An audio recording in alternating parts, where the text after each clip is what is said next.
తమకు కంచుకోట లాంటి ఆ జిల్లాలో జనసేన పాగా వేయడంతో టీడీపీ ఆచితూచి అడుగులు వేస్తోందా? జనసేనతో పొత్తు కొనసాగిస్తూనే వచ్చే ఎన్నికల నాటికి రెండు పార్టీలకు లబ్ధి చేకూరేలా నిర్ణయాలు తీసుకుంటోందా? కేవలం ఒక సామాజిక వర్గానికి మాత్రమే అత్యధిక ప్రాధాన్యత కల్పిస్తారనే విమర్శలను తిప్పికొట్టడానికి ఇప్పటి నుంచే ప్రయత్నాలు మొదలుపెట్టిందా? క్యాస్ట్ ఈక్వేషన్ పేరుతో సీనియర్ లీడర్లను పక్కన పెడుతున్నారా? Let's watch.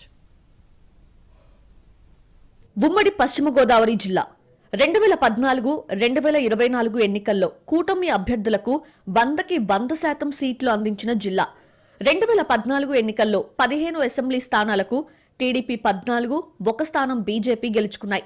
2 పార్లమెంట్ స్థానాల్లో ఒకటి టీడీపీ, మరొకటి బీజేపీ గెలుచుకున్నాయి. 2024 ఎన్నికల్లో 9 చోట్ల టీడీపీ అభ్యర్థులు విజయం సాధిస్తే మిగతా 6 చోట్ల జనసేన సత్తా చాటింది. ఏలూరు పార్లమెంటులో టీడీపీ విజయం సాధించగా నర్సాపురం పార్లమెంటుని బీజేపీ మరోసారి కైవసం చేసుకుంది. ఈ లెక్కలు చూస్తే కూటమి అభ్యర్థులకు ఉమ్మడి పశ్చిమ గోదావరి జిల్లాలో ఎలాంటి ఫలితాలు దక్కుతాయో కొత్తగా చెప్పాల్సిన పని లేదు. ఇదే ట్రెండ్ కంటిన్యూ చేసేందుకు టీడీపీ, జనసేన, బీజేపీ నేతలు ఎవరి ప్రయత్నాల్లో వాళ్లున్నారు. అయితే టీడీపీ ఈసారి కొత్త వ్యూహాలతో అడుగు ముందే ఉన్నట్టుగా కనిపిస్తోంది. గత ఎన్నికల్లో ఏ జిల్లాలోనూ లేని విధంగా 6 అసెంబ్లీ స్థానాలను జనసేనకు అప్పగించిన టీడీపీ మిగతా స్థానాల్లో మరింత బలపడేందుకు ఇప్పటినుంచే సామాజిక లెక్కలను తెరపైకి తీసుకొస్తోంది. కమ్మ సామాజిక వర్గాన్ని అడ్డుపెట్టుకుని సీనియర్లుగా చలామణి అవుతున్న వారిని నమ్ముకోకుండా పార్టీ కోసం పనిచేసే వారికి ప్రాధాన్యత కల్పించడంతో పాటు సామాజిక సమీకరణాలను సరిచేస్తూ వస్తోంది. ఇందులో భాగంగా పార్టీ ఆవిర్భావం నుంచి అత్యధిక ప్రాధాన్యత దక్కే కమ్మ సామాజిక వర్గ నేతలను ఒక్కొక్కరిగా పక్కన పెడుతోంది. గత ఎన్నికల్లో నిడదవోలు, ఉంగుటూరు అసెంబ్లీ స్థానాలను జనసేనకు కేటాయించింది టీడీపీ.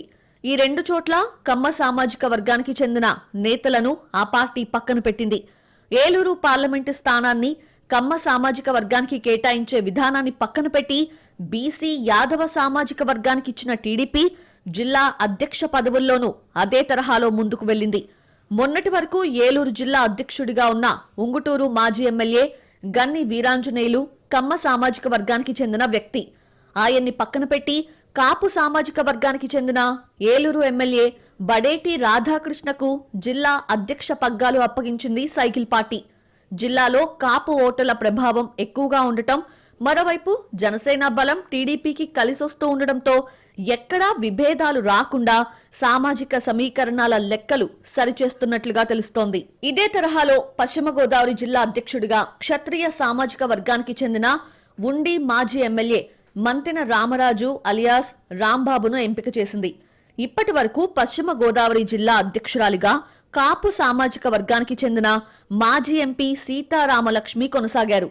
అయితే జిల్లాలో టీడీపీ, జనసేన నేతల మధ్య ఉన్న విభేదాలను పరిష్కరించడంలో సీతారామలక్ష్మి పెద్దగా ప్రభావం చూపలేకపోవడంతో ఆ బాధ్యతలను ఇప్పుడు క్షత్రియ సామాజిక వర్గానికి అందించింది టీడీపీ. దీంతో ఉమ్మడి పశ్చిమ గోదావరి జిల్లాలో ఇటు కాపు, అటు క్షత్రియ సామాజిక వర్గాలకు ప్రాధాన్యత కల్పిస్తూ మరోవైపు కమ్మ సామాజిక వర్గ నేతలను పక్కన పెడుతూ వస్తున్న టీడీపీ వచ్చే ఎన్నికలకు కొత్త సమీకరణాలతో సిద్ధమవుతున్నట్లుగా కనిపిస్తోంది.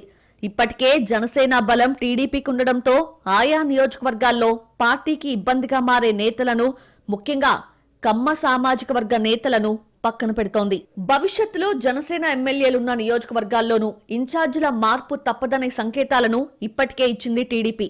జనసేన ఎమ్మెల్యేలున్న చోట్ల టీడీపీ ఇన్ఛార్జీలు ఇష్టానుసారంగా వ్యవహరించడంతో నరసాపురం, తాడేపల్లిగూడెం, ఉంగుటూరు, పోలవరం నియోజకవర్గాల్లో విభేదాలు తలెత్తుతున్నాయి. జనసేనతో సఖ్యత దెబ్బతినేలా టీడీపీ ఇన్ఛార్జీలు వ్యవహరిస్తూ ఉండటంతో వారిని కూడా పక్కన పెట్టి కొత్త వారికి అవకాశం కల్పించే ఆలోచన చేస్తోంది తెలుగుదేశం. వచ్చే ఎన్నికల నాటికి విభేదాలను పక్కన పెట్టి కలిసికట్టుగా పనిచేసే నేతలకు ప్రాధాన్యత కల్పించడంతో పాటు కమ్మ సామాజిక వర్గ నేతలకు అధిక ప్రాధాన్యత కల్పిస్తారనే ప్రచారానికి తెరదింపే ఆలోచనలో టీడీపీ అధిష్టానం ఉన్నట్లుగా తెలుస్తోంది. రానున్న స్థానిక సంస్థల ఎన్నికల్లో వివాదాలు, విభేదాలు లేకుండా సఖ్యతతో పనిచేయగలిగే నాయకులను ఇప్పటి నుంచే తెరపైకి తీసుకొచ్చే ప్రయత్నాలను ముమ్మరం చేసింది తెలుగుదేశం. దీంతో ఇన్ఛార్జీలుగా ఉంటూ వచ్చే ఎన్నికల్లో పోటీ చేద్దామని చూస్తున్న నేతలు పెట్టుకున్న ఆశలపై నీళ్లు చల్లినట్లే అవుతోంది. పార్టీ అధిష్టానం నిర్ణయాలను క్షేత్రస్థాయిలో నాయకులు ఏ రకంగా తీసుకుంటారో చూడాలి.